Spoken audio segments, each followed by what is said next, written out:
Police प्रशासन के लोगों को, उस एसडीओ को, बीडीओ को, आईपीएस को, एसपी को, डीसी को, सीओ को, थानेदार को, सबको इस बात की चुनौती पेश करना चाहते हैं सीरों की धरती से कि सिर कटाना मंजूर होगा, लेकिन इस आंदोलन से पीछे नहीं हटेंगे। झारखंड में परिवारवाद की राजनीति, वंशवाद की राजनीति ने हम लोगों का बेड़ा गर्क किया है, और अगर इस वंशवाद की राजनीति पर, इस परिवारवाद की राजनीति पर हथौड़ा नहीं मारेंगे तो गांव भर से किसान मजदूर घर से नेता नहीं निकलेगा। इसका मतलब कि अगर किसी को खून देने की बारी आ रही है तो जेबी कैसे सामने खड़ा है, अगर किसी के लिए लाठी खाने की बारी है तो वेदांता में लाठी खाता है, अगर कहीं पर आंदोलन करने की बारी है तो जेबी कैसे से आंदोलन कर रहा है, अगर किसी भाई की मौत हो जा रही है तो उसके डेड बॉडी को जेबी कैसे घर पहुंचा रहा है, कोई भाई कहीं पर फंस गया है तो उसको घर तक लाने के लिए जेबी कैसे काम कर रहा है। लोग कहते हैं कि खाली माइक लेकर के आंदोलन कर रहा है, सिर्फ आंदोलन नहीं कर रहे, हम लोग काम भी कर रहे हैं, ये बताना चाहते हैं। लेकिन मुझे लगता है कि सीरू की धरती ने, इस रामगढ़ के दुलमी इलाके के सीरू पंचायत के लोगों ने आज इस बात का परिचय दिया है कि अगर झारखंड के भीतर एक नए झारखंड नवनिर्माण की बात की जा रही है, झारखंड को एक फिर से सींचने और संवारने की बात की जा रही है, तो इसमें सीरू पंचायत भी पीछे नहीं है और सीरू पंचायत भी पहली पंक्ति में आकर लड़ने को तैयार है। इसके लिए तमाम पंचायत के वासियों को, तमाम बड़े बुजुर्गों को, मेरे भाइयों को, मेरी बहनों को, गांव घर से आई चाची लोग को, बड़े बुजुर्ग मेरे भाइयों को, सबको झारखंडी जोहार पेश करता हूँ, क्रांतिकारी जोहार पेश करता हूँ, आदाब पेश करता हूँ। और साथ साथ कुछ नाम से आपको रूबरू कराना चाहता हूँ। जैसे अभी हमारे भाई आनंद जी का नाम ले रहे थे, संगठन में वो भी काफी सक्रिय रहते हैं। अभी पलेश्वर महतो जी लगातार आप लोगों से कह रहे थे कि अगर इस 100% की आबादी में अगर 20%, 30% भी हम लोग जमा हो गए तो 90 से 100% चीजों पर हमारा कब्जा होगा। ऐसे बातों का भी हम लोगों को ध्यान रखना है। आपने देखा कि संतोष महतो टिडवार जी जो लगातार स्थानीय और क्षेत्रीय भाषा में और बिल्कुल झारखंड के ठेठ लहजे में आप लोगों को बहुत अच्छे तरीके से समझाते हैं, उनको भी आभार प्रकट करता हूं कि लगातार संगठन की गतिविधियों में सक्रिय रहते हैं। भारती कुशवाहा जी भी पहुंची है, उन्होंने भी अपनी बातों को रखा। हमारे बीच छात्र नेता योगेश चंद्र भारती है, ये भी छात्र की समस्याओं को लेकर बिल्कुल रांची में और हर जगह पर आंदोलन करते रहते हैं। और देखिए जेबी केसेस की आज ये ताकत है। वेदांता में ये ऐलान हुआ कि आना हजारों की संख्या में लोग आए। राजभवन के लिए ऐलान होता है कि हजारों की संख्या में आना है, लोग हजारों की संख्या में आते हैं। विधानसभा घेरने की बारी आती है तो लोग हजारों की संख्या में आते हैं। आज झारखंड के भीतर चाहे वो छात्र शक्ति की बात हो, चाहे विस्थापन की लड़ाई की बात हो, चाहे पुनर्वास की बात हो, इस लड़ाई में सारे लोग सक्रिय रूप से भूमिका अदा कर रहे हैं। और अभी मैंने देखा कि अनुपम जी यहाँ पर लगातार बोल रही थी, इसका मतलब कि महिला शक्ति भी है, तानिया है, सानिया है, पूजा है, बेबी है, तमाम लोगों को आप देखिए कि संगठन में सक्रिय होकर के काम कर रहे हैं। और यहाँ पर प्रेम कुमार महतो जी भी उपस्थित है, रोहित जी उपस्थित है, दीपेंद्र जी सोनिहर से है वो भी उपस्थित है, पिंटू जी हैं, मुरारी जी हैं, विकास कुमार जी हैं, लव कुमार पटेल है, विवेक कुमार है, सुधीर कुमार है, पटेल कुमार है, कुश कुमार है, लक्ष्मण महतो है, चंद्रू महतो जी हैं, चमन बिहारी महतो जी हैं, नकुल महतो जी हैं, रमेश महतो जी हैं और तमाम साथी हैं। मैं जिनका नाम नहीं ले पाया उनसे क्षमा चाहता हूं, लेकिन मैं इन नामों को इसलिए आपको बताना चाहता हूं और इसलिए आपके समक्ष रखना चाह रहा हूं कि झारखंड के 2 दशक के राजनीतिक इतिहास में, इस 23 सालों के राजनीतिक इतिहास में कभी ऐसा नहीं हुआ कि गांव गलियों से कोई अनुपम निकला, कोई परेश्वर निकले, कोई आनंद निकला, कोई योगेश निकला, कोई तानिया निकली, कोई सानिया निकली, जो भी निकले वो माफिया के बेटे निकले, कोयला के माफिया निकले। यहाँ पर जो बड़े बुजुर्ग हमारे घर गांव के लोग हैं वो लोग भी चुप्पी साधे रहे कि इन माफियाओं के साथ कहां पर जाएंगे। लेकिन आज देखिए कि गांव घर के गरीब घर के बेटा से, किसान घर के बेटा से, मजदूर घर से बेटा से नेता निकल रहा है और झारखंड में एक चुनौती पेश कर रहा है कि हाँ झारखंड को बदल कर दिखाएंगे, इसलिए नौजवानों का नाम ले रहे हैं। मतलब मैं ये कहना चाह रहा हूं आपसे कि ये छोटी क्रांति नहीं है और ये पंचायत स्तर की कमेटी हम लोग बना रहे हैं। ये मत समझिएगा कि आज पंचायत स्तर के कमेटी के निर्माण में 200, 500, 150, 200 लोग पहुंचे हैं, इतने में क्या होगा। मैं ये कहना चाहता हूं आप सबसे कि लड़ाई के लिए एक व्यक्ति काफी होता है, और तोपचाची के मानटार की धरती से निकलकर टाइगर जयराम महतो ने ये दिखाया कि विचारधारा में क्या शक्ति होती है। इसलिए अगर हर व्यक्ति ये ठान ले कि वो जा करके अपने विचारधारा को गांव गांव तक पहुंचाएगा और टाइगर जयराम महतो बनेगा, तो उसको इस बात के लिए संकल्प लेना होगा।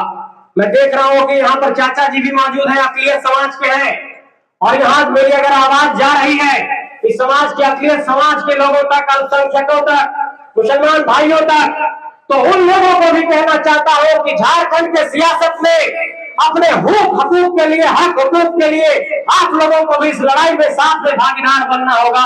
ये किसी जाति समुदाय का आंदोलन नहीं है, ये सबका आंदोलन है, एक झारखंडी का आंदोलन है। और मैं ये बात कहना चाहता हूं आप सबसे, आप लोग देख रहे होंगे कि लगातार हम लोग स्थानीयता की बात, नियोजन की बात, विस्थापन की बात, नौकरी की बात कह रहे हैं। मैं अभी डायरी में कलम से कुछ लिख रहा था, आप लोग देख रहे होंगे न्यूज में भी, सऊदी अरब में 5 भाई फंसे हुए हैं। 2 हैं हजारीबाग के, 2 हैं बोकारो के, एक है गिरिडीह के, एक है उसमें चिंतामन महतो, एक है रूपलाल महतो, और ऐसे करके 5 महतो भाई का हमको 3 दिन से मैसेज आ रहा है, अखबार में भी उसको हम लोग छपवाए हैं। आप विश्वास करिए कि अभी जब टनल में मजदूर फंसे तो झारखंड के 15 मजदूर फंसे।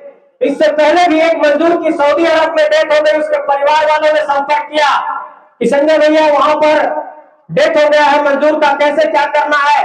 चतरा के हमारे भाई थे, एहसान भाई नाम था उनका, उनके परिवार वालों ने संपर्क किया। मैंने देश के विदेश मंत्रालय को लिखा कि हमारे झारखंड के एक भाई का मृत्यु हो गया है सऊदी अरब में, और घर वाले ये चाहते हैं कि एक बार अंतिम बार अपने बेटे का दीदार करें।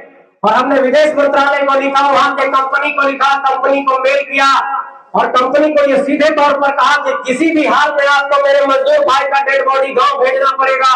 और इस कंपनी पर इतना दबाव बना कि उस डेड बॉडी को वहां से सऊदी अरब से दिल्ली भेजा, दिल्ली से कोलकाता भेजा, और कोलकाता से फिर मैंने चतरा भेजने का काम किया। ये जेबी केसेस कर रहा है।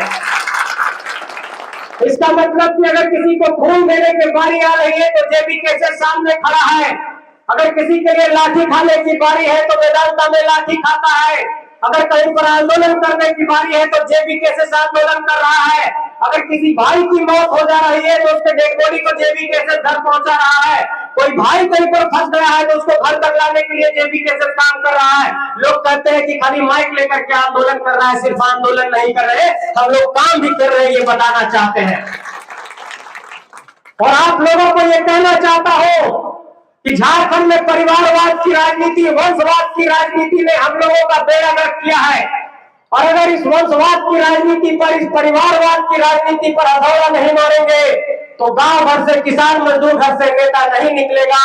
और आज देखिए कि फिर से हमारे नेता पर एक बड़ी साजिश की गई है। वेदांता में जो आंदोलन हुआ था 3 दिनों पहले, आज सुबह सुबह बात हो रही थी, ये खबर आई है कि फिर से भाई पर एक केस कर दिया गया है। मतलब कहीं ना कहीं बार बार केस मुकदमा करके इस आंदोलन को कमजोर करने की कोशिश की जा रही है। लेकिन उन पुलिस प्रशासन के लोगों को, उस एसडीओ को, बीडीओ को, आईपीएस को, एसपी को, डीसी को, सीओ को, थानेदार को, सबको इस बात की चुनौती पेश करना चाहते हैं सिरों की धरती से कि सिर कटाना मंजूर होगा, लेकिन इस आंदोलन से पीछे नहीं हटेंगे। और ये आंदोलन एफआईआर से कमजोर नहीं होने वाला है। ये आंदोलन पुलिस के कागज पर एफआईआर लिख देने से कमजोर नहीं होगा। ये नौजवान इतिहास लिखने के लिए निकले हैं। ये आंदोलन अब इतिहास बदल करके ही मानेगा, झारखंड को बदल करके ही मानेगा। लेकिन साथियों, इस बात पर आपको चिंतन करना होगा, इस बात पर आपको सोचना होगा कि यहां पर गौर करते हैं तो विधायक और सांसद के घर से ही लगता है कि ऐसा कोई फैक्ट्री है कि वहीं से सांसद और विधायक निकलेगा। हजारीबाग संसदीय क्षेत्र को देखिए तो उनके पिताजी रहे वित्त मंत्री, विदेश मंत्री, राष्ट्रपति पद का चुनाव लड़े तो बेटा 2 बार सांसद हो गया। यहाँ भी जो विधायक बनी, विधायक की पत्नी रही, सांसद की पत्नी रही। बगल में कुमार जयमंगल है, इसलिए विधायक बने कि बाप उनके विधायक थे। आप देखिए झारखंड के अलग अलग इलाकों में, नाम नहीं सबका गिनाना चाहता हूं, लेकिन अगर मैं विधानसभा क्षेत्र को भी गिना दूंगा तो आप लोगों को जहन में आ जाएगा। बड़कागांव को देखिए, क्यों विधायक है? क्योंकि पिताजी विधायक थे। बरकट्ठा के विधायक क्यों है? क्योंकि वहां उनके पिताजी विधायक थे। कोडरमा की सांसद क्यों है? क्योंकि उनके परिवार से, राजनीतिक परिवार में लोग थे। आप झारखंड के और इलाकों में जाइए, आप देखेंगे कि दो बिंदु पर गौर करिए। एक तो नेता गांव घर के गलियारों से नहीं निकल रहा है, और दूसरा झारखंड में जो भी नेता जमीनी स्तर से निकला भी, वो जाकर के फिर उसी माफियाओं के चंगुल में, उसी कोयला तस्करों के हाथ में जाकर के बिक गया, और वो भी उसी के बीच भागीदार बन गया। और तीसरी सबसे बड़ी समस्या जो झारखंड के भीतर हो रही है, वो तीसरी सबसे बड़ी समस्या ये है कि जो हम लोगों ने ये सोचा था कि विनोद बाबू और गुरुजी साथ में आंदोलन करते थे, और उसी के सपूत हैं हमारे हेमंत सोरेन जी, 2019 में सरकार बनाए। 29 दिसंबर 2019 को जब उन्होंने शपथ लिया था, तो तमाम झारखंडियों ने यह सोचा था कि आदिवासियों गोलवासियों की सरकार है, और यहाँ के लोगों को रोजगार मिलेगा, स्थानीय नीति बनेगी, नियोजन नीति बनेगी। लेकिन उंगलियों पर गिरा देना चाहता हूं कि आज तक झारखंड में स्थानीय नीति नहीं बनी, आज तक झारखंड में नियोजन नीति नहीं बनी, आज तक जितने लोगों का जमीन लिया गया उनके लिए पुनर्वास की व्यवस्था नहीं की गई, आज तक झारखंड में ओबीसी को 27% आरक्षण नहीं मिला, आज तक झारखंड में सरकार ने कहा था कि निजी क्षेत्र की कंपनी में 75% नौकरी स्थानीय लोगों को देंगे, ये भी नहीं मिला। बिहार में 75% का आरक्षण लागू हुआ, झारखंड में 73% आरक्षण की मांग हुई, ये भी पूरा नहीं हुआ।